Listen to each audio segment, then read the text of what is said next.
Comunicando Direito. Apoio Cultural. Soster Imóveis.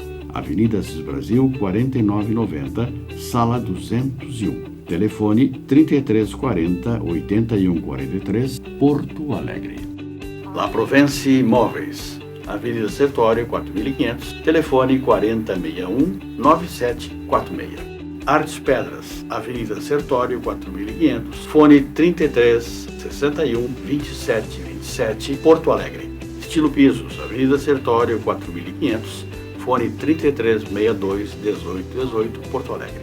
Farmácia Santo Agostinho, Rua Pero Lobo Pinheiro, 2071, fone 3340-7910, Sarandi. Farmácia Pastoriza, Rua Bernardino Silveira Pastoriza, 561, fone 3381-3494, Porto Alegre. Estamos entrando no ar com o programa Comunicando Direito da GESUL TV, canal 6 da NET.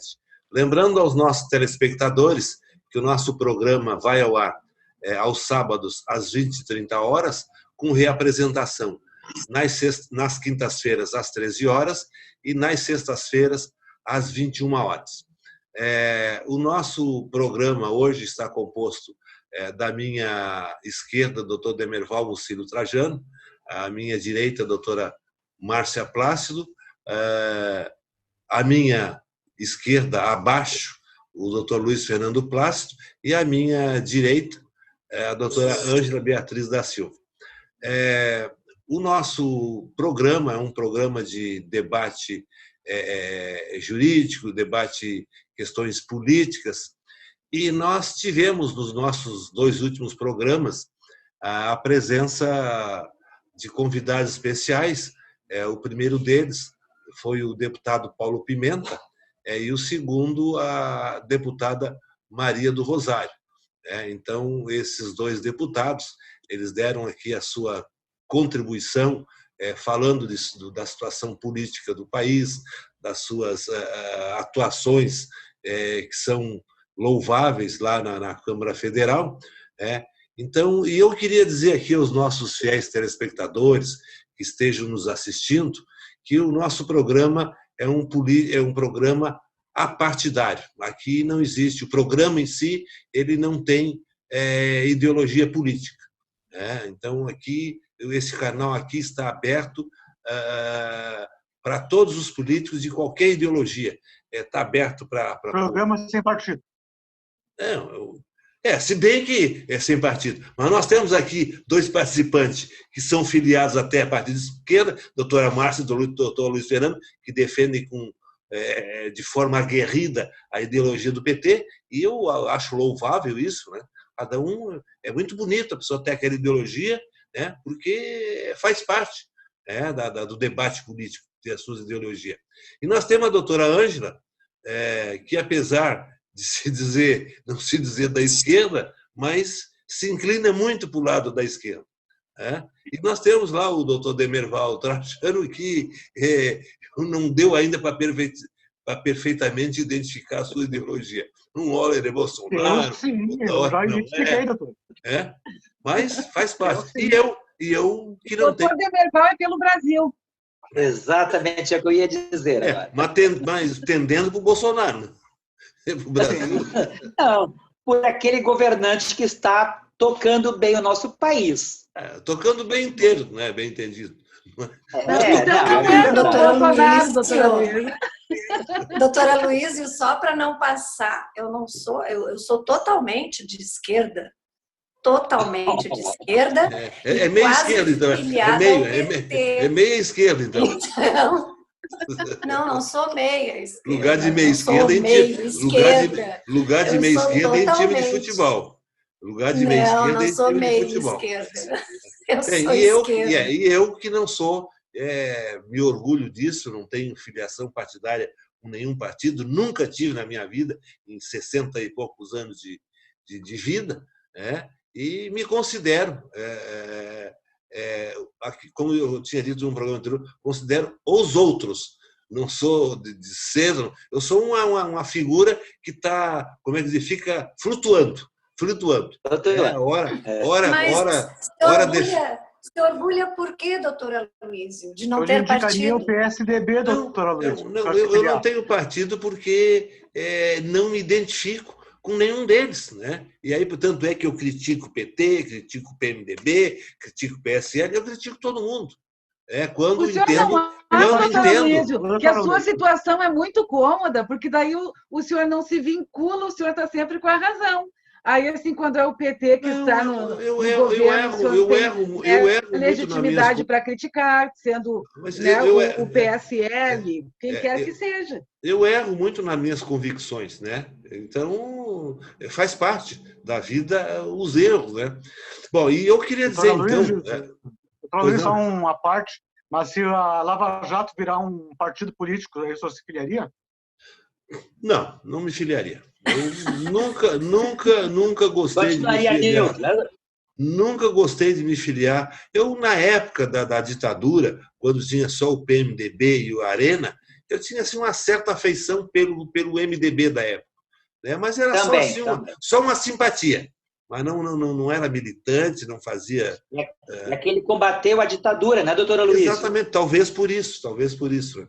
Bom, mas de qualquer maneira, o recado que eu queria passar é que colocar os nossos telespectadores, se algum político, seja ele de qualquer ideologia, PT, etc. e tal, quiser participar do nosso programa, a GESUL TV está à disposição deles, para vereador, deputado, governador, ministro, presidente, quem sabe até o Bolsonaro pode vir aqui para contestar as ideias contra os posicionamentos dele. Está aberto. Então, se algum assessor... Não dá ideia que ele vem, doutor Aloysio. Então, o senhor não dá ideia. Talvez algum político não esteja assistindo o nosso programa, porque eles têm muitos afazeres, né? Eles têm muitas ocupações, não têm tempo para quase nada. Mas, de repente, um assessor dele está assistindo, etc.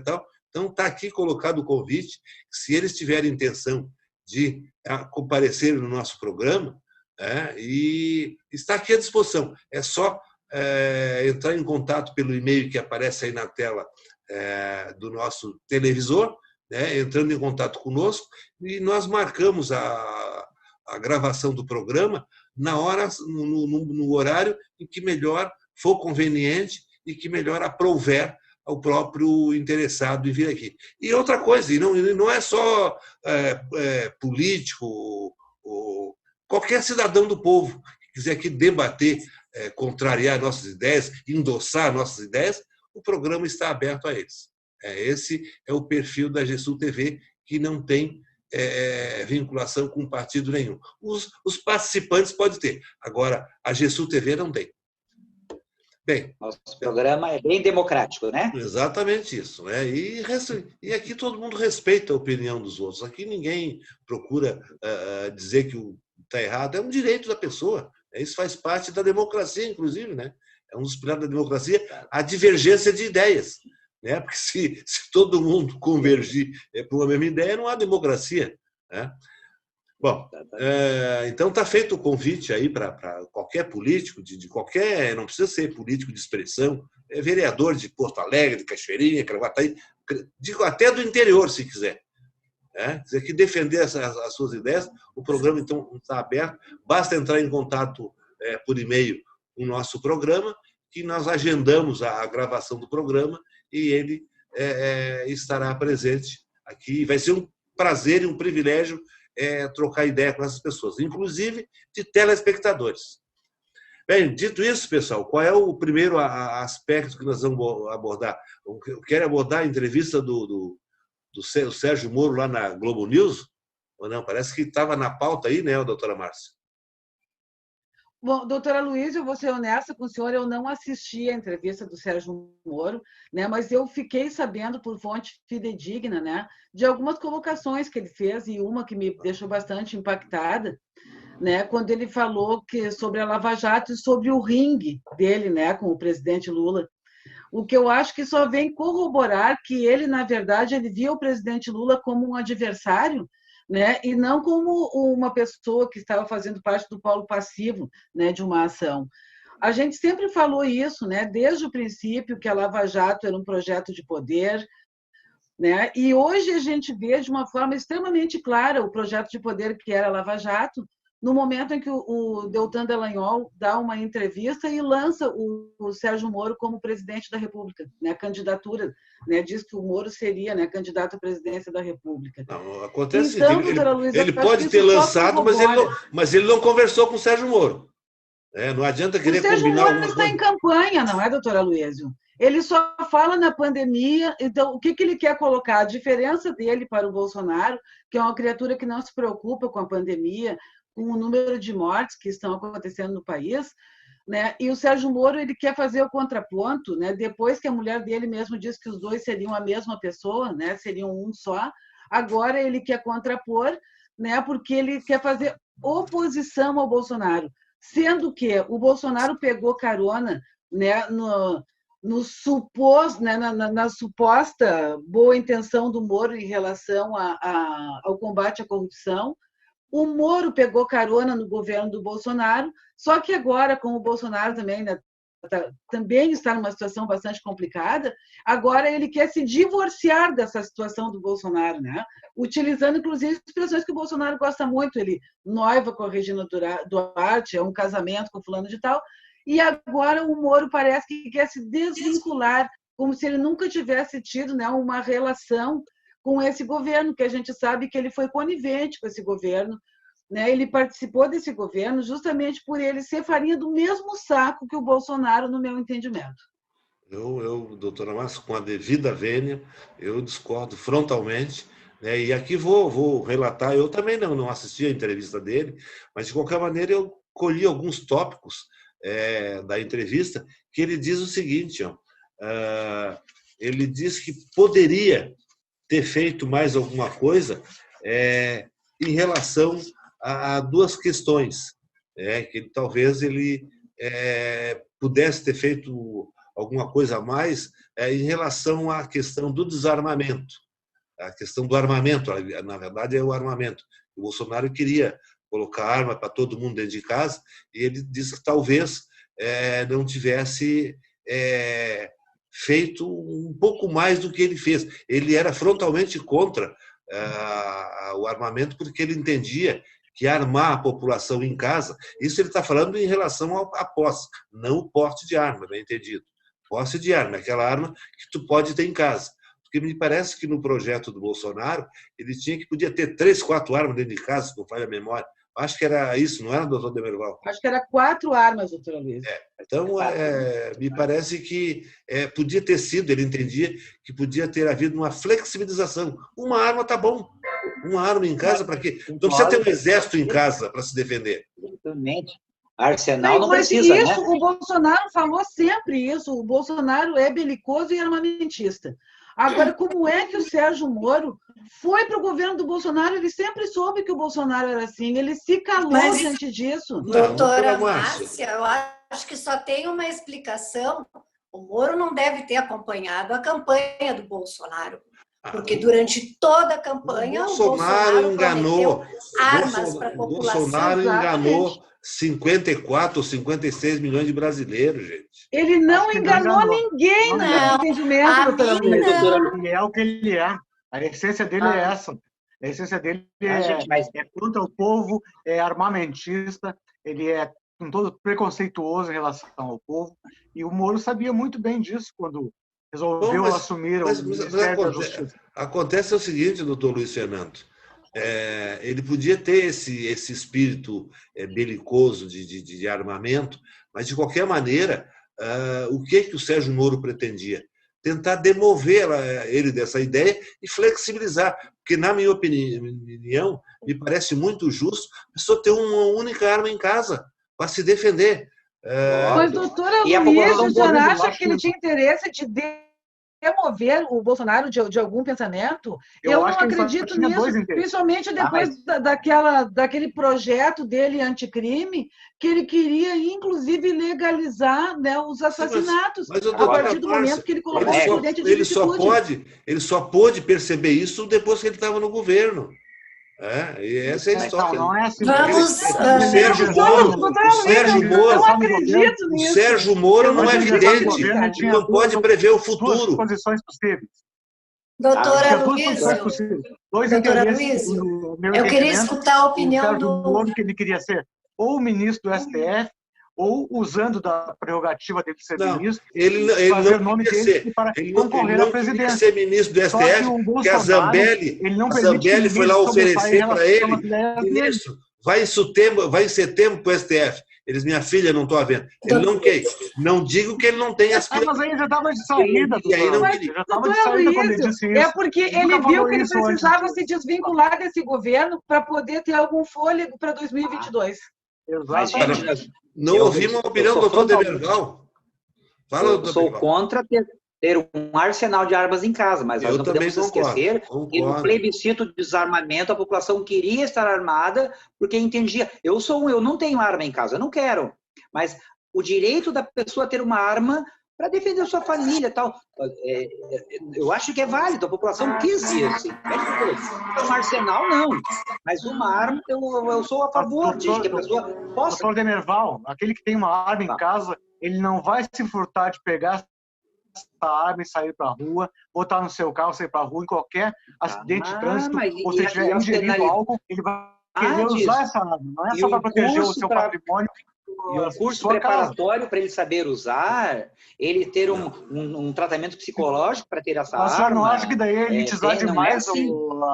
a concessão da arma? Porque qual é a pessoa assim, do povo vai ter condições de fazer um tratamento psicológico, um curso de tiro, comprar arma, comprar munição? Isso aí é para as pessoas de bem, como diz Bolsonaro. Doutor Luiz Fernando, eu não concordo com essa última afirmação que o senhor fez, que se a pessoa tiver uma arma em casa, ele vai sair para a rua, etc. e tal. Só que tem o seguinte, ele pode fazer isso, só que ele vai aguentar as consequências.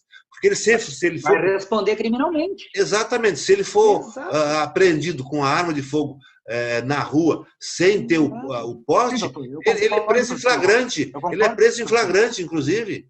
Dá prisão em flagrante com porte ilegal de arma. Ele poderá responder ao crime de porte de arma e talvez de homicídio inocente. Vocês não concordam que lá nas fazendas a pessoa tem que ter uma arma para se defender a sua família? Para se defender do MST, doutor Demerval. Mas quando eles invadem a fazenda, eles invadem armado. É com espingarda, é com um monte de coisa. Eles não invadem só com faca, com picareta, com foice, não é, doutora Luísa? Não, mas tem arma, tem arma.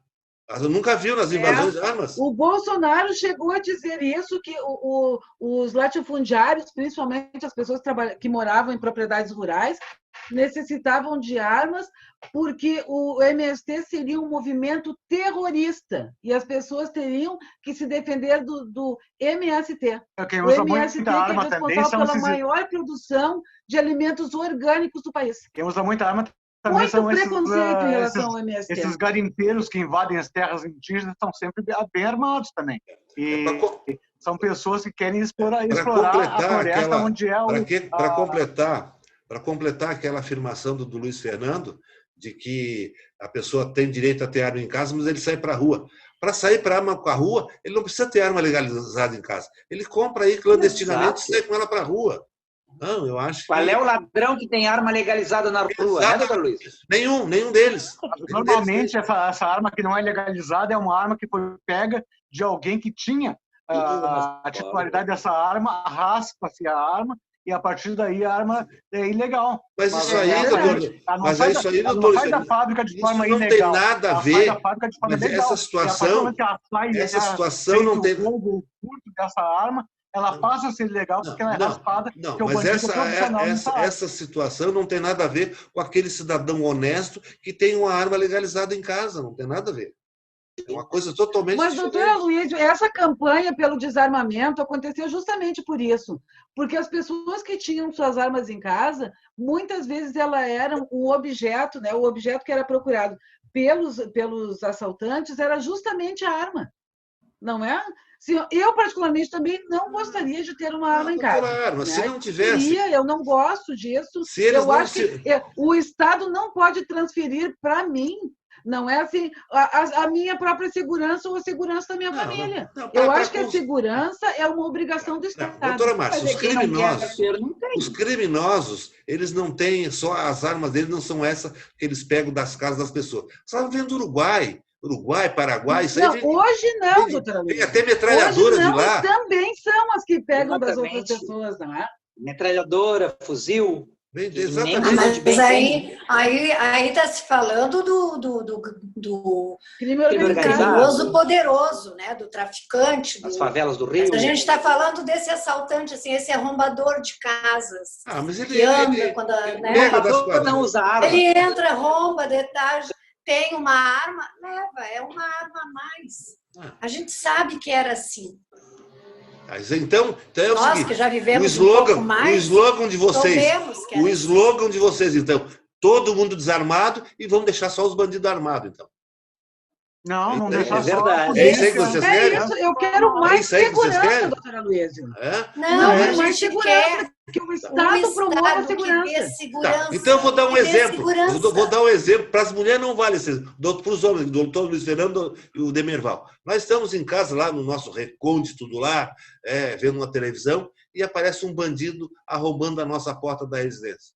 E aí? Nós não temos arma em casa, vamos fazer o quê? Vamos sair no soco com o bandido? Um bandido armado? Pois é, né, doutora Luísa, mas também assim, ó, a gente está lá... Vou chamar minha mãe, porque eu não tenho arma. Provavelmente eu vou pegar o meu canivete. Mas eu já passei uma situação... Porque ele está no ofício de usar arma, ele vai me desarmar e ele vai usar a arma dele contra mim mesmo. Eu não me sinto assim, capacitado para ter uma arma. Eu não me sinto à vontade para ter uma arma e utilizar ela. Eu acho que o Sérgio Moro estava corretamente na sua manifestação quando ele disse: eu podia ter concordado em flexibilizar. E ele até citou: uma arma em casa está bom. Uma arma em casa é tolerável. Não mais. Mas ele falou também, doutora Luísa, que depois daquela reunião do dia 22, ele assinou, conforme o Bolsonaro determinou que era para assinar, e que as pessoas podem adquirir mensalmente 500 projéteis. Mas ele tinha ele opção. Assinou como o Bolsonaro mandou no dia da reunião. Mas o Bolsonaro não aceita convite, sugestão de ninguém. Mas ele que viesse a público denunciasse. Eu acho tão interessante essa discussão, mas assim a gente vê que o momento atual ele está tão conturbado e tão cheio de pauta, né, para nós que fizemos programas, que a gente acaba saindo, né? Hoje a gente não pensou em falar sobre armas, mas estamos aqui falando. Então, para encerrar esse debate de armas, então eu vou dizer o seguinte: mesmo que, por exemplo, não pudesse ter arma em casa, na verdade eu entendo que uma arma em casa ele auxilia muito o feminicídio. Ele briga lá com a mulher, vai lá pegar a arma e mata. Mas aí acontece... Auxilia na segurança que o Estado não pode dar. Claro, mas aí acontece o seguinte: se ele não tivesse a arma, ele ia pegar a faca e esfaquear ela, dá no mesmo. Se ele quisesse matar... Crianças, acidente com crianças. Quantas famílias traumatizadas por acidentes com crianças? Eu acho que todos nós aqui conhecemos alguma família que houve um acidente com criança e arma. Tá, mas vocês viram, colegas, que no decreto do desarmamento, a pessoa tem que ter um cofre com chave, não é assim deixar a arma no balcão para o filho. Tem? Que quem é contra isso inventa qualquer desculpa para poder discordar da ideia. Bom, mas para concluir essa... outra coisa que ele também se insurgiu, eu achei muito interessante e dei razão a ele, que ele também, em relação ao COAF, né, quando tiraram da competência o COAF do Ministério da Justiça e passaram para a Economia, ele podia ter feito alguma coisa para tentar dissuadir o presidente e deixar no Ministério da Justiça. Porque no momento que ele passou para o Ministério da Economia, o Ministério da Justiça ficou sem acesso a ele. Ia ter que estar pedindo autorização, etc. e tal. Então, talvez... Mas, de qualquer maneira, é o seguinte, não adiantava ele se surgir, porque esse presidente aí é cabeça dura, não adianta. Isso é cabeça dura. Depois que ele bota uma coisa na cabeça, ninguém demove ele da ideia. Doutora Luísa, não lhe chamou a atenção também o fato dele ter dito sobre os embates com o presidente Lula durante as audiências? Aquilo que a doutora falou, eu não acredito que ele teria dito que tratou o Lula como adversário. Ele disse isso no final da entrevista, doutora Luísa. Não, doutora Márcia, o juiz do processo, ele não é adversário do réu. O adversário do réu no processo criminal é o Ministério Público. Não, quando não envolve política. O polo ativo é o Ministério Público. O problema da justiça é interesse político, acho que aí sim passa a ser algo que não tem a ver com o julgamento de um processo. Quando envolve político, quando envolve interesse político. Da boca do Sérgio Moro dizendo que tratou o Lula como adversário. Me traz isso no próximo programa, doutor. Eu duvido que ele tenha dito isso. Doutora Luísa, o senhor não viu a entrevista? Ele Procura-me. Então, não, aí eu vou me penitenciar. Se a doutora achar, eu vou me penitenciar. A doutora Luísa, uma das indignações do Sérgio Moro nessa entrevista para a Globo News seria também em relação à Lava Jato e à intercessão da subprocuradora, que queria ter acesso a informações. E a República de Curitiba, na Lava Jato de Curitiba, ela se nega a prestar informações. O Aras, ele quer fazer a Lava Jato São Paulo, de Brasília, do Rio e de Curitiba, num só órgão, com todas as informações compartilhadas e com acesso ao procurador. Por falar em Lava Jato... Segundo os procuradores... É que a Lava Jato tem franquia por todo o país.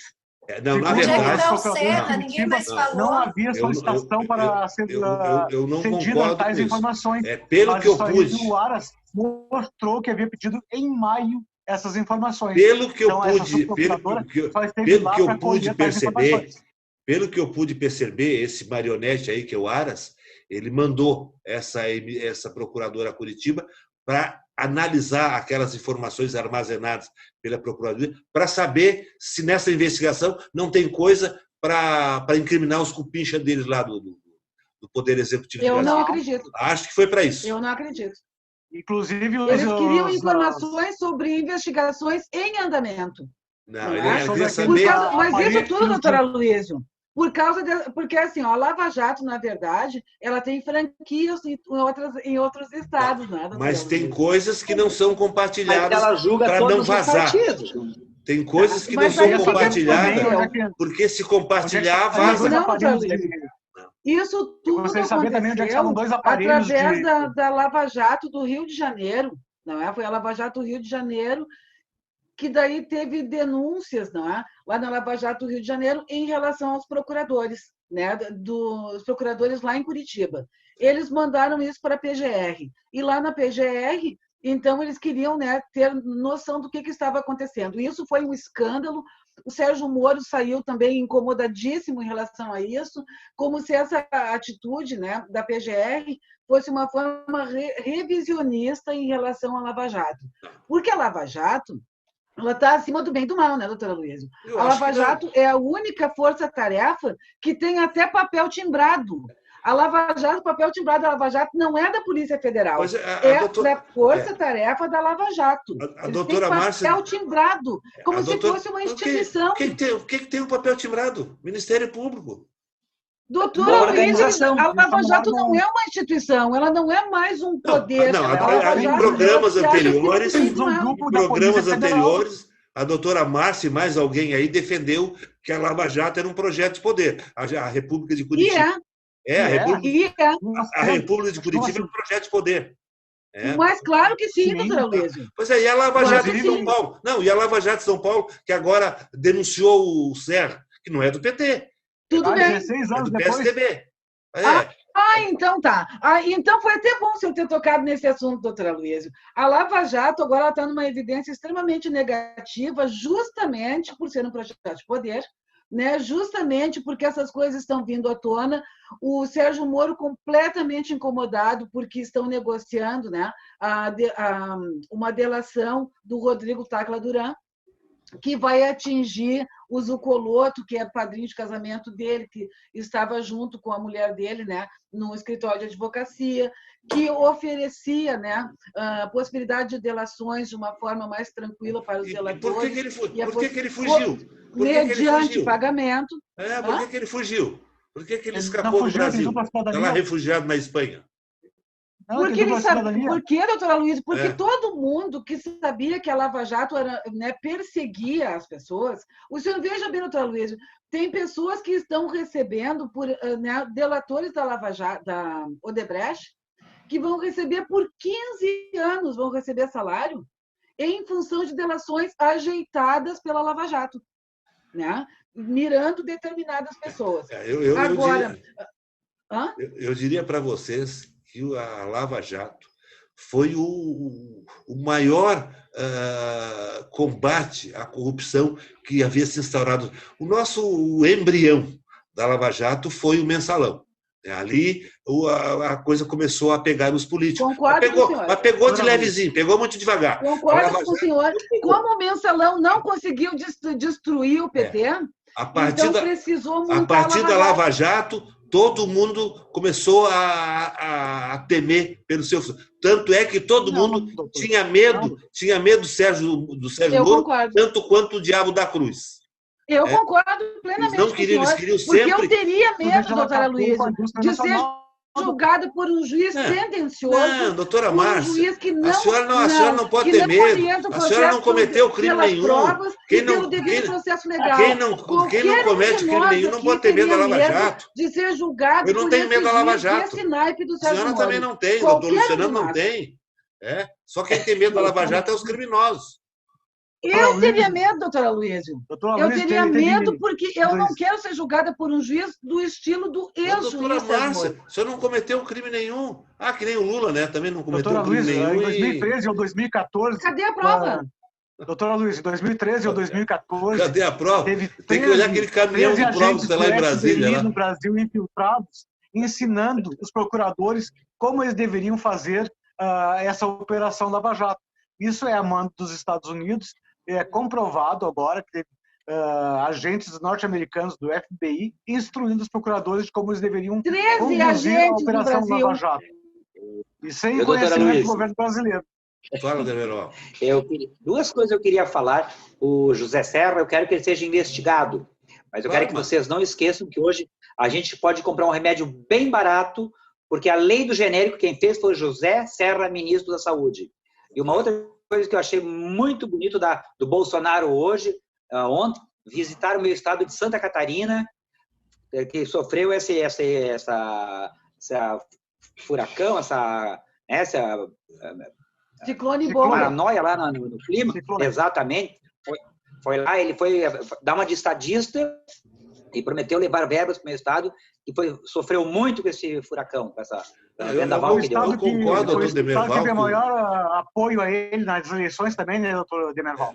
O estado teve 76% de votos para o Bolsonaro. Eu concordo que o José Serra tenha feito essa boa medida, né? Mas não é por isso. Não. O Lula também fez boas medidas, mas cometeu crime. Mas cometeu crime, e aí? Porque fez uma boa ação, vão dar impunidade? Tem que ser julgado. Claro, o Serra também. Doutora, já votei no Serra. Eu não sei se acima da lei, né, julgado. Pelo seguinte, eu acho que eles estão requentando, porque eles estão falando que isso é caixa 2. Doutora Márcia, aqui, ó. O STF já teria mandado isso para julgamento no Tribunal Eleitoral. Isso é paranoia, doutora. Então ele vai ser julgado pelo mesmo regime. Eu resumo aqui uma frase. A Lava Jato precisa requentar e dizer que não está preocupada com o PSDB. Eu ouvi uma frase hoje do Rodrigo Maia, que ele diz o seguinte: alguns ambientes se acham acima de Deus, diz Maia ao comentar sobre a Lava Jato. Claro, os poderosos, eu sou presidente da República, eu sou ministro disso, ministro daquilo, eu estou acima da lei. Não. Eu sou inatingível. Exatamente isso. Então, a lei tem que pegar todo mundo. Fez boa ação? Fez. Não vamos para aquele jogo do Maluf. Eu roubo mais fácil. Não é assim. A coisa não é assim. Tem que fazer sempre e não roubar nunca. Eu concordo. O político correto tem que fazer sempre o bem e não roubar nunca. Está com a mesma preocupação. Honestidade é uma obrigação. Hoje ele não é juiz e ele tem que prestar contas que essa operação Projeto de Poder, quantas empresas quebrou? Destruiu a nossa indústria naval, destruiu as empresas. Projeto de poder é a história da carochinha. Projeto de poder, doutora Luísa. História da carochinha, doutora Márcia. Agora o senhor veja Tanto é projeto de poder que eles queriam administrar uma verba de 2,5 bilhões que ficaria a cargo do Carlos Fernando. Isso é projeto de poder. Projeto de poder para quê? Para assumir a presidência da República? Doutora Luísa, o projeto de poder está gritando de onde é que ele aconteceu. Ele aconteceu tirando o presidente Lula das eleições, colocando o Bolsonaro no poder, aprovando todo esse projeto neoliberal do Guedes, entregando tudo para os Estados Unidos. Isso é um projeto de poder. E depois de tudo isso, vem o redentor, que é o Sérgio Moro, em 2022. Que vai ser eleito presidente da República. Que vai ser eleito presidente da República em 2022. Doutora Ângela, aí também espero que ele já esteja preso a essa altura, doutora Ângela. Doutora Ângela. Estou assistindo. A doutora Márcia também acha que é um projeto de poder a Lava Jato? Claro que sim. Está na cara, é óbvio. É óbvio. Qual é o objetivo? Tão interessante. Qual é o objetivo? Eu concordaria. O objetivo é esse todo. Mas eu até concordaria que ela fosse um projeto de poder, que eles assumissem a presidente da República, botar todos os corruptos na cadeia, não sobrar um na rua. Tudo na cadeia. Tudo. Mas, doutora Luísa, eles teriam que fazer uma autoprisão, eles teriam que prender a eles mesmos. Porque o que eles fizeram, doutora Luísa, é um crime lesa pátria. Onde já se viu passar informações sigilosas. Botar corrupto na cadeia é lesa pátria. Agora doutora, não é, doutora Luísa. Mudou agora entregar o nosso. Doutora Luísa, das palavras. Prender corrupto é lesa pátria. Deixar os corruptos soltos é a favor da pátria. Doutora Luísa, eles passaram informações sigilosas. Esses agentes do FBI, que eles têm escritórios por todo o país, por todos os países, 63 países eles têm escritório. Aqui no Brasil, eles estavam investigando a Petrobras e o governo brasileiro não sabia disso. Então, assim, quem é que fez esse acordo? Não sabia porque é incompetente. Foram procuradores lá na República de Quem é que era a presidência? Fizeram essa autorização. Era o PT que era presidente desse período. Eles não tinham legitimidade nem autoridade para isso. O PT era tudo tapado. Tudo tapado, não sabia que estava investigando. Os Estados Unidos ia direto à sede do FBI sempre. Para descobrir técnicas de investigação. Por que quando a Vaza Jato começou a vazar, todo aquele conluio do Sérgio Moro com o Ministério Público, ele correu para os Estados Unidos. Márcia, a Vaza Jato é um ventinho, um soprinho de vento. É verdade, sabe por quê, doutora Luísa? Foi uma tentativa de desacreditar o trabalho bonito e bem feito da Lava Jato. Não, doutora Luísa, é a tentativa de jogar luz sobre essa escuridão que as pessoas estão vivendo e acreditando que o Moro é alguém que está preocupado com corrupção. A Lava Jato atingiu em cheio o PT, atingiu outros partidos também, mas atingiu em cheio o PT. Não vamos negar. Mas claro que sim, não poderia atingir outro, doutor. Tá, doutora, o Lula foi condenado inocente. Os outros também foram inocentes, né? Sim. O Delúbio também foi inocente. Foi, doutora Luísa. O Zé Dirceu também inocente, Eu acredito na presunção de inocência. Eu acredito na presunção de inocência. Agora o senhor me diga o seguinte, o Reinaldo Azevedo, que criou a expressão petralhas, tá? Ele desafia até hoje qualquer juiz, qualquer jurista, de pegar a sentença do presidente Lula e mostrar onde está a prova, onde é que o Moro recebe uma prova. Tanto que a condenação dele é por um ato... A senhora fugiu da minha pergunta. A pergunta que eu fiz é a seguinte, algum petista, todos os petistas que foram envolvidos na Lava Jato eram inocentes? Doutor Luiz, talvez não. Bom, quem não, por exemplo? Quem não, por exemplo?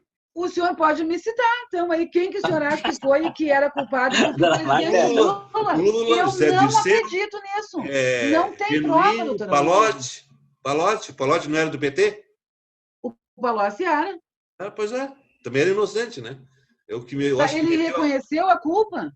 Como? O Palocci reconhece? Reconheceu a culpa dele e da cambada toda. Inventou delações, não conseguiu provar nada, teve uma delação aceita, uma semana antes do segundo turno das eleições, não é? Por quê?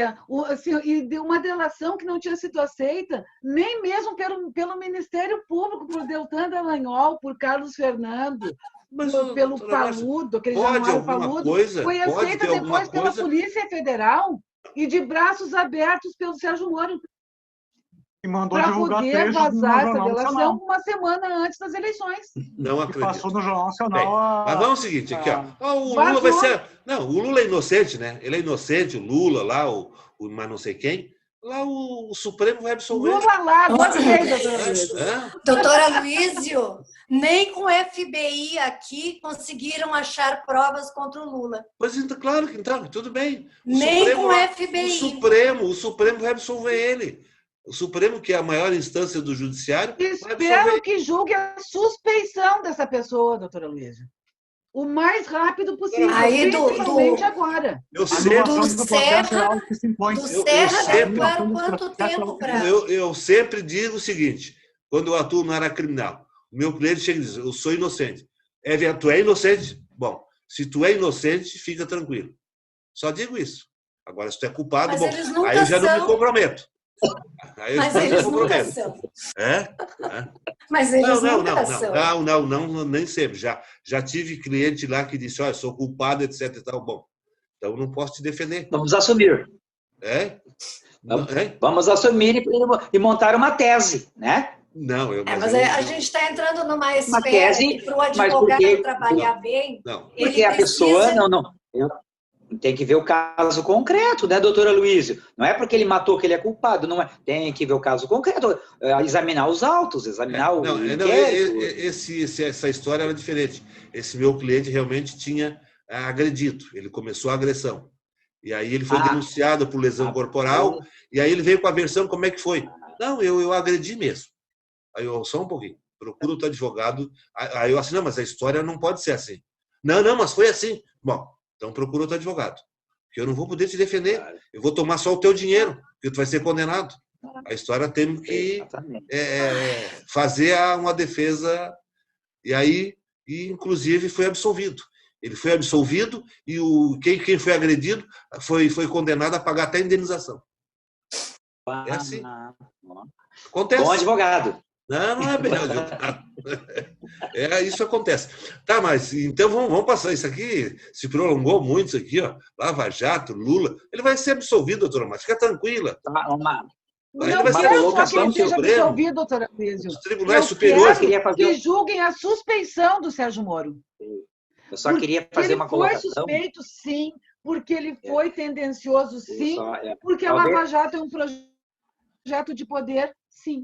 Eu só queria fazer uma colocação, doutora Luísa. Do PT. Fala, eu só queria fazer uma colocação que é apenas essa polaridade direita-esquerda. Por que motivo?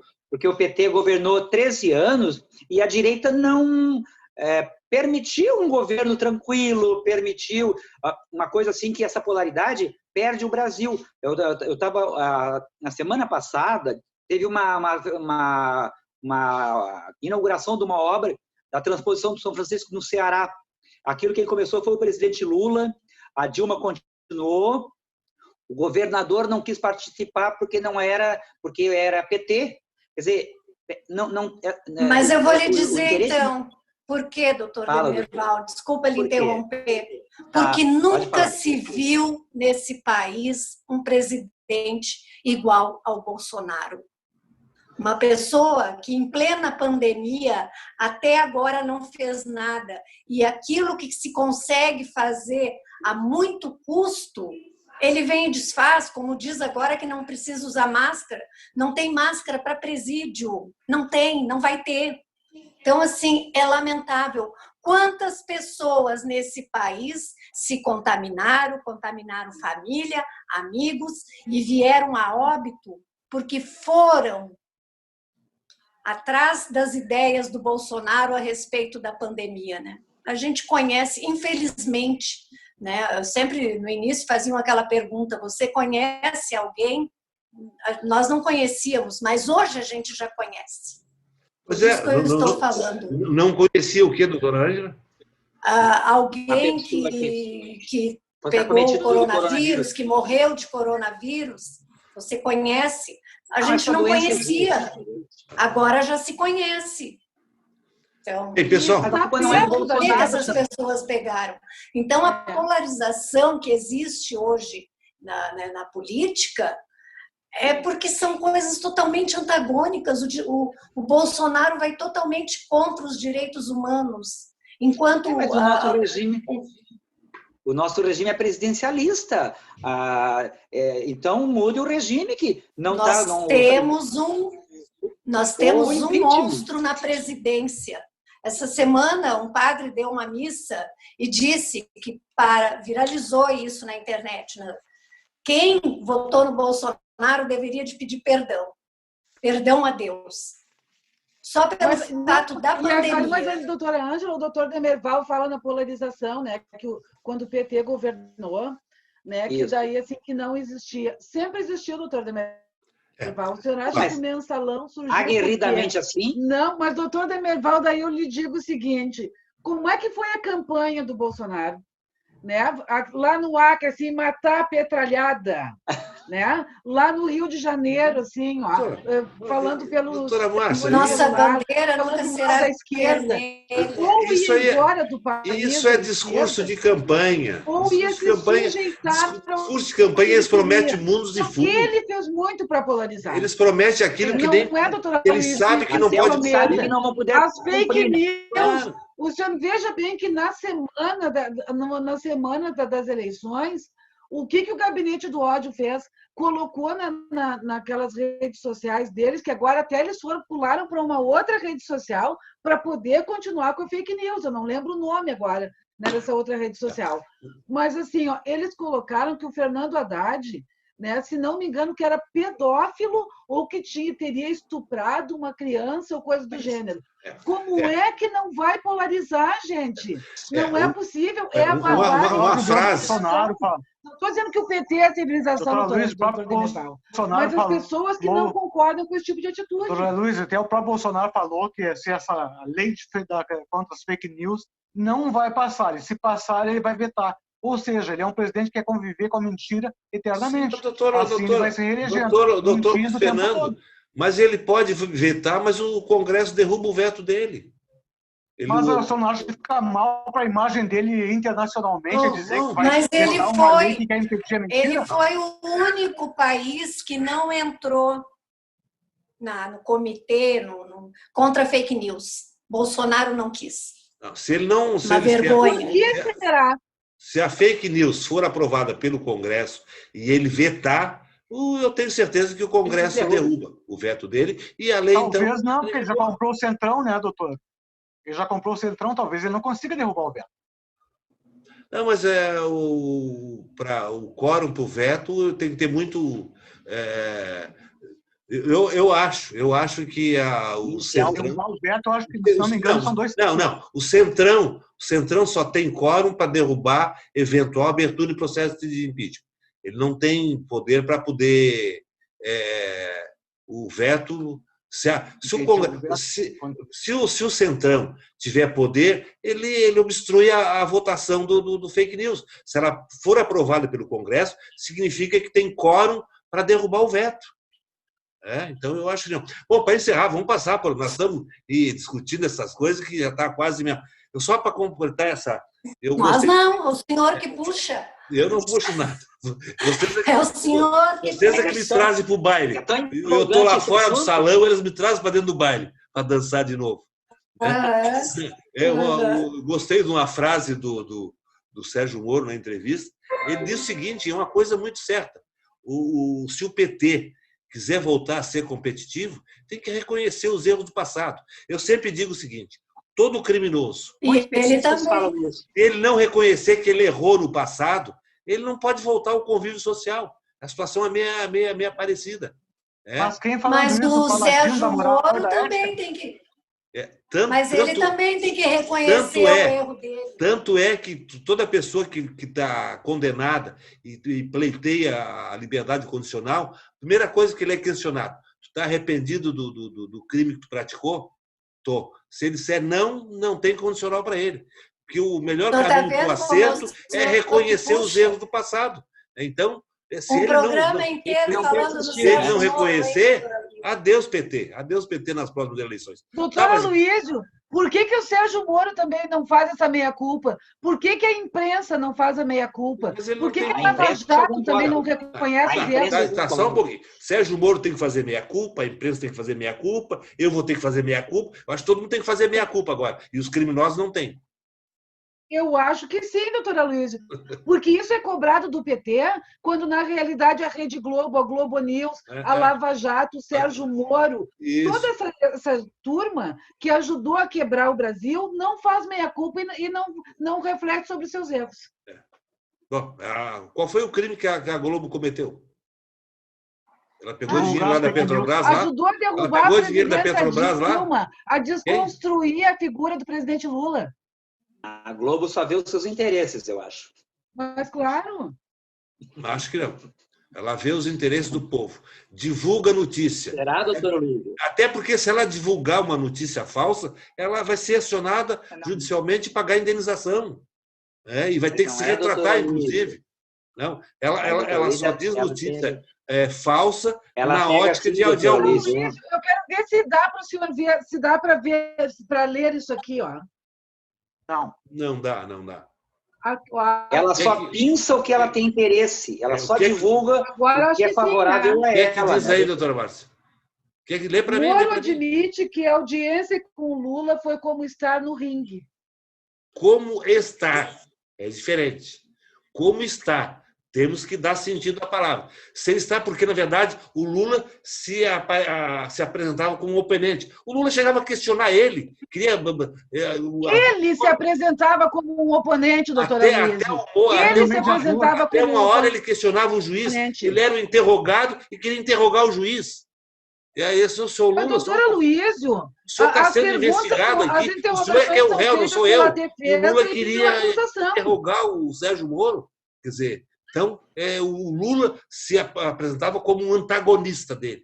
Queria fazer uma luta de ringue com ele. Mas, doutora Luísio, assim, hoje nós vemos, e assim, parece que os bolsonaristas estão muito incomodados porque o Moro falou, não é, sobre isso em relação ao PT, que o PT tem que fazer autocrítica se quiser ser competitivo, porque as pessoas estão acreditando que ele imagina que vai, né, para as eleições contra o presidente Lula.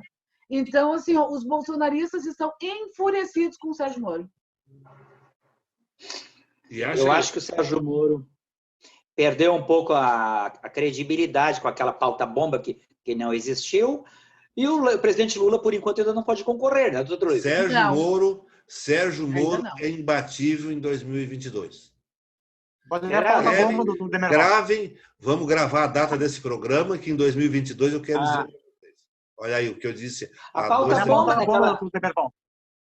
naquela reunião que tinha lá, que teve lá, que o Weintraub chamou o pessoal do STF, de vagabundo, entendeu? Reunião ministerial. Ali o Sérgio Moro disse que teria uma pauta-bomba, e não... E realmente tinha, doutor. Como não realmente aquilo foi uma bomba. As palavras do Bolsonaro é assim, eu demito, se eu não puder trocar, eu demito o diretor, se eu não puder trocar o diretor, eu demito o ministro. Ele tinha trocado toda a segurança pessoal dele no Rio de Janeiro. Aquela reunião podre ele não repercutiu até no exterior. Repercutiu até no exterior. O general que é chefe da segurança dele. Aquela pauta podre. Foi o Sérgio Moro. Ninguém tinha linguajar chulo, linguajar de marginal, linguajar de vagabundo, linguajar de bandido. Aquilo não era linguajar de políticos que estão ocupando alto cargo na República.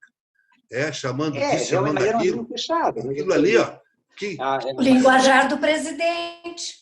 E de ministro também, né? Então, aí agora, e o Moro quietinho. Nós teremos Mas esse, doutora Luísa, é o nível do ministério do Bolsonaro. O melhor que tinha o Moro. Saiu e devia ter saído mesmo. Ele não podia compactuar com aquelas falcatruas. Ele saiu e fez corretamente. Ele saiu porque foi contrariado, doutora Luísa. Saiu também, né? Ele só saiu porque foi contrariado. Ele não queria se tornar membro da quadrilha. Tem um outro ex-ministro que parece que é cotado também para a presidência. Mas ele não precisava sair pela imprensa, ele podia conversar com o Bolsonaro antes, doutora Luiz, entende? Aí o país não ficava sabendo do golpe que o Bolsonaro queria dar. Não, tinha que alardear para o país e para o mundo todo o que o outro queria fazer, a falcatrua. Não quando ele quis desembarcar do governo, né? Ele só fez isso quando ele quis desembarcar. Isso já vinha acontecendo há muito tempo. Ele desembarcou, não, doutor, não vamos desvirtuar a situação. O Sérgio Moro disse se o superintendente de Curitiba sair, eu saio junto. Aí assinaram a exoneração lá do Valeixo, né? Assinaram, ele estou saindo. Quando souberam que ele ia sair, foram lá conversar com ele. Olha, se reconsiderar a demissão do Valeixo, eu fico. Não reconsideraram, ele pegou as coisinhas dele e foi embora. E fez bem feito. Eu teria feito a mesma coisa. Durante uma semana, eu teria feito a mesma coisa. Mas isso aí aconteceu só durante uma semana ou já vinha acontecendo? Não foi uma semana que tudo isso aconteceu. Certamente o Bolsonaro estava muito mais tempo. Estava envolvendo a família dele. Já há algum tempo eu queria já passar para um outro assunto. Eu queria abordar aquele escândalo que houve aqui do abono emergencial, aquele assinte contra o cidadão honesto, né? Mas não vai dar tempo, nós já estamos terminando o nosso horário, né? E eu queria que, então, cada um agora apresentasse suas considerações sobre qualquer assunto. Tá dada a palavra aí. Já que eu meio que me atravessei algumas... Quanto tempo para cada um, doutor Luiz? 1 minuto, 1 minuto e meio para cada um. Então, eu quero fazer a minha parte primeiro. A doutora Márcia falou que com a Lava Jato quebrou as empresas todas. Eu estou muito preocupado, como comerciante que eu sou, de ver os comércios todos fechados também, e eu gostaria que se conseguisse ver uma solução para que a economia e a saúde, que é o primeiro lugar, tentassem caminhar juntos, porque a gente vai ter... Ontem eu vi o Paulo Guedes falando na CNN, passou essa pandemia, vai voltar CPMF, vai gasolina a R$10, quer dizer, vai vir para o nosso bolso essa dadivosidade que o Congresso está fazendo, tem que dar dinheiro para todo mundo, então a gente tem que achar um meio termo para que a gente preserve, em primeiro lugar, a vida, mas que também preservemos os empregos do nosso país, para que a gente não vire um país com dificuldade, com crise e com fome. Obrigado a todos. É isso aí. Aí, doutora Márcia. Bom, eu ouvi, doutora Luiz, essa semana que parece que a TCU tem interesse de terminar, não é, com esse abono emergencial. Não sei se não colocaram o bode na sala, né, para as pessoas se assustarem com isso, e o Bolsonaro sair de salvador da pátria, que ele não concordou, que é ao arrepio do TCU que o abono emergencial vai continuar. Né? Quanto ao CPMF, né, também já ouvi falar sobre a CPMF, e não sei se... Né, talvez fosse até interessante uma CPMF depois disso, não é? Porque, quem sabe, vai se conseguir ter um pouco mais de acesso à circulação, né? À circulação do dinheiro. Quem sabe as pessoas que têm mais condições financeiras, né? Elas paguem mais esse imposto, que seria, a princípio, até uma forma da gente perceber assim, uma taxação das grandes fortunas, porque provavelmente o país não tenha como, não é? Arrecadar dinheiro de outra forma que não seja a criação disso. O Guedes também já falou que em 30 dias provavelmente vai vender muitas empresas públicas. E tem que vender mesmo, eu também concordo. Eu concordo com então, não é, doutora Luiz? E o Guedes, que já falou naquela reunião, né, do dia 22, que enquanto abraçava um servidor público, colocava uma granada no bolso, o que se pode esperar, não é? Vender banco deficitário, banco que só serve de trampolim político, Banco do Brasil, aquele banco do BNDES, que só serve para roubar dinheiro público. Tudo bem. Aquilo que não... Fomento, Petrobras também. Doutora Ângela, vamos lá, doutora. E outra coisa que eu queria colocar, além disso, gente, assim, aqui no Rio Grande do Sul, não é? Nós estamos em Porto Alegre com a bandeira vermelha, né? Muita gente, né, precisou fechar suas portas em função do decreto. Temos que fazer sacrifício. A circulação das pessoas na rua, gente, é assustadora aqui, pelo menos aqui no nosso bairro. Nosso horário está encerrando. Vamos deixar para o próximo programa. Doutora Ângela. Doutora Ângela, boa noite para todos. Estou lhe ouvindo. Desejo boa noite para todos, uma boa semana. Doutor Luiz Fernando. Obrigado. Eu só queria, aproveitando a nossa última convidada, Maria do Rosário, dizer que até quinta-feira a lei que foi aprovada pelo Congresso tem que ser promulgada. Eu espero que o Jair Bolsonaro tenha a dignidade de promulgar essa lei em benefício de todas as mulheres. É isso que eu espero. Eu também espero e tenho certeza que se ele não sancionar a lei, acho que o Congresso tem como derrubar também se ele se recusar a sancionar a lei. Bom, é isso aí, pessoal. Eu desejo, triste por causa daqueles acontecimentos que aconteceram na semana passada, da falcatrua dos abonos emergenciais. Olha, eu me senti envergonhado como pessoa, ver aquelas pessoas viajando para Paris, casando lá em Punta Canas, etc. e tal, recebendo o abono emergencial. E tiveram ainda a disfarçatez de recorrer ao judiciário para que não fosse divulgado o nome dela como uma beneficiária. Felizmente, o nosso Tribunal de Justiça, o nosso competente Tribunal de Justiça, cassou a medida daquele juiz lá lá de Espumoso, lá, se não me falha a memória. Então, isso o que me conforta é que ainda existe justiça. O problema todo é o seguinte, foram tantas fraudes, foi 300, 400 mil pessoas que receberam benefício irregular, que uma meia dúzia vai ser processado e o resto vai ficar dando risada. Dito isso, colegas, foi um privilégio tê-los aqui em nossa companhia e agradecendo a audiência dos nossos telespectadores, eu lhes digo que nos aguarde até o próximo programa.